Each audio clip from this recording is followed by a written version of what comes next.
Hello travelers! I am Lorekeen, your traveler's guide to Tyria. Today we visit some of the ghosts of previous human monarchs. Especially the one that keeps visiting us. A couple of episodes ago we went to the Temple of the Unseen and its ruins. We talked then about Doric, his plea to the gods and Abaddon's opinion of all of these. There is a lot to say about Doric and his mark on history, but for today, let's just start with the fact that he was the first to unite the human kingdoms in Tyria and his line went on to rule Or, Ascalon, and Crita. His line in Crita starts with Mazdak, who was a prince of Or. Mazdak gave up his claim to the throne and went on to conquer the lands here and named them Crita.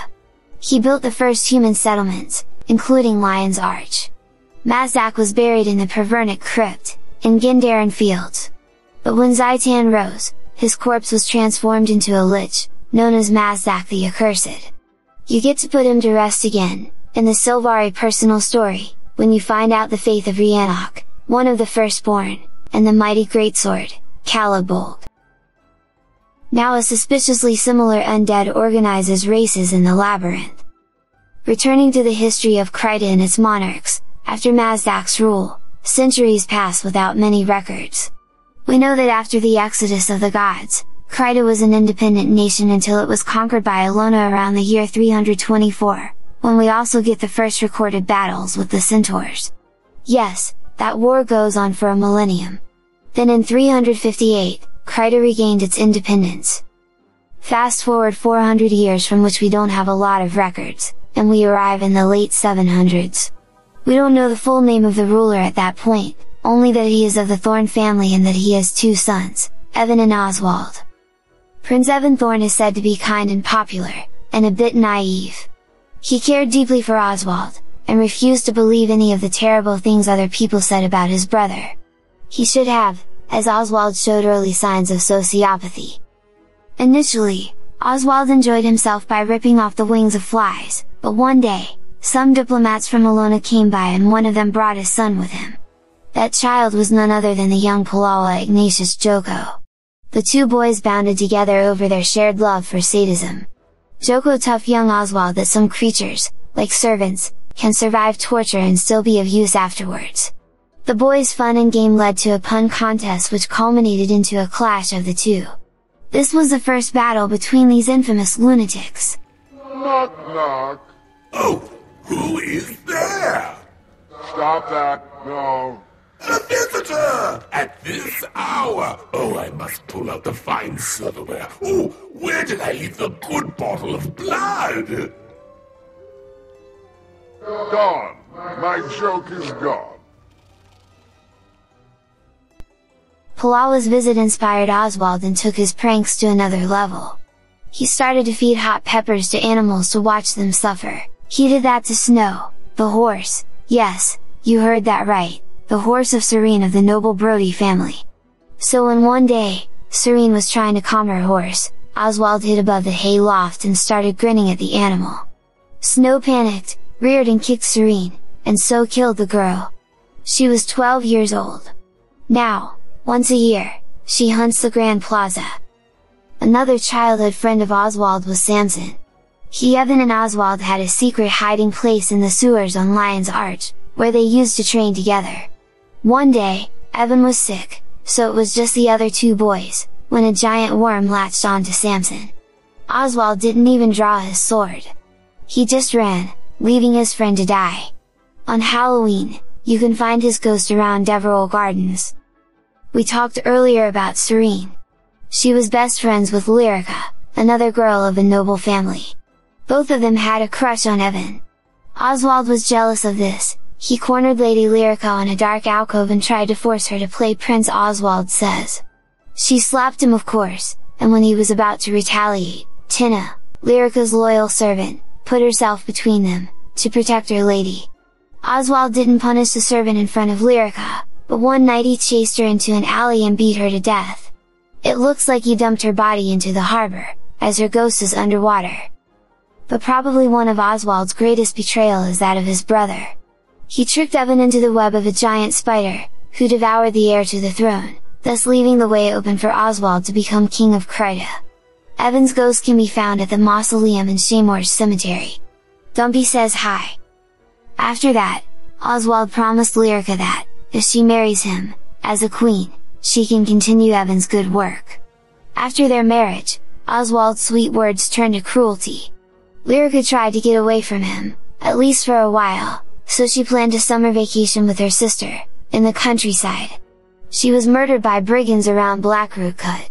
As she died, she heard her assassins laugh while looting her jewelry, which, along with some gold, were promised to them as payment by the king, in return for her death.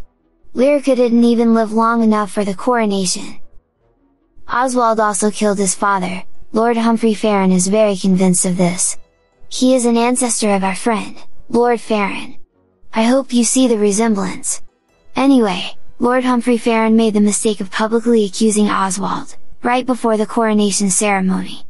Oswald had the Lord shackled and made him watch as he was crowned. And King Oswald's first royal decree was to declare that all traitors should be punished without delay and had Farron's head cut on the spot. He hunts the Proverna crypt, the same place where Mazdak, Oswald's ancestor, was buried. We don't know who King Oswald's next wife was, but we do know that he beheaded her. He remembers that as his best birthday ever. She did manage to give him a son, Prince Edric Thorn, the Bloody. Yes, this family line has some issues. King Oswald's next wife is Estrella. He put her in a coffin full of rats and dumped it into the sea. Next queen was Henrietta, and surprisingly, Oswald didn't kill this one, he just didn't get around to it. Prince Edric did the honors, by nailing her hands to a drake during a game of pin the tail on the drake. Edric remembers of this event only the hammer and all the blood. The fifth wife was Zola. The king was quite fond of Olona's many beauties, and Zola was called the most beautiful princess in all of Vabi, if not the entire world. To woo her, Oswald traveled all the way to the capital of Istan, previously known as Kamadan. These days you might know it by the name of Palawadan. Anyway, the king tried to woo the princess, but she rejected his advances, so he kidnapped her father, Sea Marshal Binu, who we can find in Blood-Tide Coast, and threatened to kill him if Zola wouldn't accept the marriage proposal. Afraid for her father's life, Zola married Oswald. It didn't take long for the king to grow tired of his new wife, so one day he ordered her tied to a stake and burned. Within the hour, Sea Marshal Binu ordered his entire fleet to attack the king. Then came Ilian, his favorite wife. She burned too. I can smell the stench of your rotting, burning flesh already. No, that would be your sixth wife. Ilian was a lovely woman. The poor dear. Rescind that slander. Ilian was my favorite. Two more unnamed wives followed. Their names and manner of death were lost to history. That is not to say that King Thorn didn't do anything good. He almost made peace with the centaurs, by offering them a treaty. The conditions were bad, so the centaurs rejected them, but it's the intention that matters, right? During Oswald's reign, Kryta was struck by drought, which along with high taxes led people to starvation.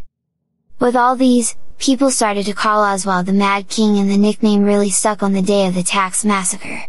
He rounded up anyone with unpaid taxes, put pumpkins on their heads instead of hoods, and hanged them on the wall. The pumpkins rotted. Rufus remembers that day well. By royal decree, anyone leeching off the bounty of the kingdom is to be rounded up.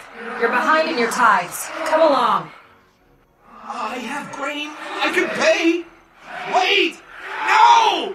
How will my family survive if I'm in jail? You're not going to jail. Your wife will soon be free to find a new provider. Farmers begged King Thorn to lower the taxes so they can afford to buy food. He told them to just eat candy corn. Finn was one of those farmers, and his wife, Maisie, died during that famine as she gave all her food to the children. The rations from the king are here, my love. You have to eat something. It's been days. There's so little. Give it to the children. Maisie? Maisie! No! Some folks were thieving to feed their families. The king called a roundup of anyone suspected of stealing. Not all were guilty, but the king wanted to make an example of them, so he cut both of their hands. Cashel was the son of a merchant. He was innocent, yet he was punished. He became a burden to his family. So he kept an eye on the king, because after all these horrors, there were those who wanted to know his every move. Portia remembers the day when the king burned her whole village and made her watch. Portia's village was not the only one to burn that season, and to be fair, some of them were not the king's fault. Bloody Prince Edric Thorn, aka Pain Lord, grew up to be a lanky boy, with spiky hair and pitch smeared on his face. The prince was barely 20, when the king found a reason to throw him in the dungeons. But Eddie escaped, and on his way out, he bit the tongues of the guards to keep them from talking. He then went on to burn the village of Pelchalis, killing about 600 people. That was the 5th such slaughter that season, so it's not surprising that the populace began to stir. This was apparently the intent behind Edric's actions, as when the king found him, he was sitting on the throne in a slump. He admitted he led the people there, using the king's reputation to ignite an overthrow. And then the prince made an offer to the king, to either surrender the reign and he would drive the people off, or Edric would kill his father and appear as a hero. The king pretended to be impressed and tricked the prince to follow him in the Undercroft, where supposedly there was a wealth of armaments. Instead of rows of exotic weapons and armor, in the middle of the room, the prince found an ornate metal box that would fit a man, which he recognized as a torture device, the Shell of Insanity, also known as the Reliquary. The king kicked Edric and shoved him into the box. Before sealing it, Oswald reached into his pockets and shoved a handful of candy corn into his son's mouth before slamming the lid closed. He then sent the box to Iston, where his past wife, Zola, had a desert island estate, so that the son would fry the last of the prince's mind. Oswald then ordered his scribes to erase all mentions of his son from the archive, making sure that even if the castle would fall, no mention of Edric would remain. One was one of the people who stormed Castle Thorn and then got their hands on the king. They ambushed and murdered him. They cut him to pieces and put them in different boxes, taking each box to a different secret location. Then they buried them deep and cast spells to seal them and keep them hidden from the lunatics. Yes, I remember the burned village. This time he'll have no warning. He'll attack hard and fast, before he can use his magic. Our strength is in our numbers. When he's dead, we'll go after the queen and the prince. End the Thorn line once and for all. Then we beg Thorn's cousin for forgiveness when he takes the throne. Get ready, everyone. Here he comes. And this is how one of the branches of King Doric's family tree died off. But the crown went to one of Oswald's cousins, so the bloodline continued, leading to King Jaden. He was overthrown by the White Mantle, but thanks to the Lion Guards, Salma, his illegitimate daughter, was found and reinstated, and their line continued to this day, with Queen Jenna. We talked about Salma in the Civil War in our extensive series about Queensdale. But, as you might know, this was not the end of Mad King Oswald Thorn. Thanks to the seals that Wynn and his friends put on the chopped body, the king was unable to resurrect. But that didn't stop him from making a name for himself in the underworld. He found a place there, where he conquered all of its creatures and conscripted them for his armies. And so the Mad King found his lunatic court, the Mad Realm was born, and the party keeps on going ever since. If you too enjoy this party so far, tell us in the comments and give us a thumbs up. But not the whole thumb, just the click on the button. And if you want to know what exactly has the lunatic court been up to in these last centuries, make sure to subscribe and click the bell, so you don't miss our next adventure, that takes us deep in the underworld. Until then, happy exploring!